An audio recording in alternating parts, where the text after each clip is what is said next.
84টি প্রস্তাব সিদ্ধান্ত আকারে গৃহীত হয়। অনেকগুলো প্রস্তাবের সাথে কতিপয় রাজনৈতিক দল ভিন্ন মত পোষণ করায় সেগুলোর ব্যাপারে গুরুত্বপূর্ণ সিদ্ধান্ত গ্রহণ করা সম্ভব হয়নি। আপনার নেতৃত্বে গঠিত ঐক্যমত্য কমিশন দীর্ঘ প্রচেষ্টার পর প্রায় 31টি রাজনৈতিক দলের সহযোগিতায় জুলাই ঘোষণাপত্র জাতির সামনে পেশ করেছে।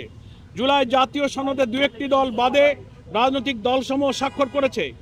জুলাই জাতীয় সনদ বাস্তবায়নের পন্থা সম্পর্কে সরকার ও রাজনৈতিক দলসমূহের পক্ষ থেকে বিশেষজ্ঞদের কাছ থেকে আইনি মতামত গ্রহণ করা হয়েছে। অবিলম্বে জুলাই সনদ বাস্তবায়ন আদেশ জারি করা এবং জাতীয় নির্বাচনের পূর্বে গণভোটের তারিখ ঘোষণা করা প্রয়োজন। এই মর্মে ঐক্যমত্য কমিশনের পক্ষ থেকে সরকারের কাছে জুলাই সনদের সুপারিশসমূহ পেশ করা হয়েছে। পেশকৃত জুলাই জাতীয় সনদ বাস্তবায়নের ইস্যুতে প্রধান রাজনৈতিক দলসমূহের মধ্যে ভিন্ন মত সৃষ্টি হয়েছে, যা নিরসনের দায়িত্ব কমিশনের পক্ষ থেকে সরকারের উপরই অর্পণ করা হয়েছে। সরকার অদ্যাবধি জুলাই সনদ বাস্তবায়ন ও গণভোট সম্পর্কে কোনো সিদ্ধান্ত ঘোষণা করেনি। আমরা আন্দোলনরত দলসমূহের পক্ষ থেকে মনে করি অবিলম্বে জুলাই সনদ বাস্তবায়ন আদেশ জারি এবং জাতীয় নির্বাচনের পূর্বে গণভোটের তারিখ ঘোষণা করা জরুরি হয়ে পড়েছে।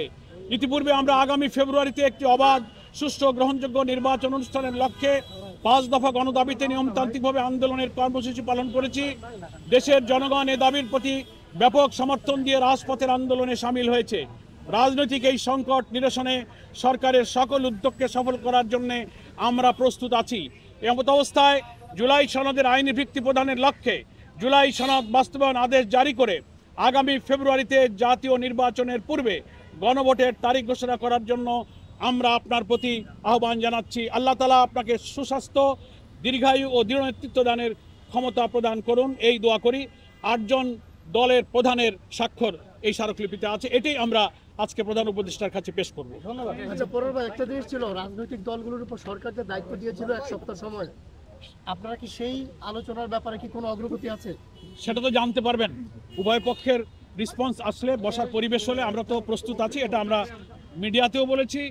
আমাদের দলের পক্ষ থেকে সরকারের আবেদনের আগে আমরাই আবেদন করেছি যে we are ready to talk, আমরা বসতে রাজি। বিএনপি সহ গুরুত্বপূর্ণ রাজনৈতিক দলের সাথে বসার প্রস্তাব আমরাই আগে দিয়েছি। ফলে আমরা ওয়েট করছি, আমরা রেসপন্স পেলে আমরা বসবো। আপনাকে মনে হয় সমাধান করতে পারবেন? আমরা আশাবাদী, উই আর হোপফুল, আমরা আশাবাদী। Thank you.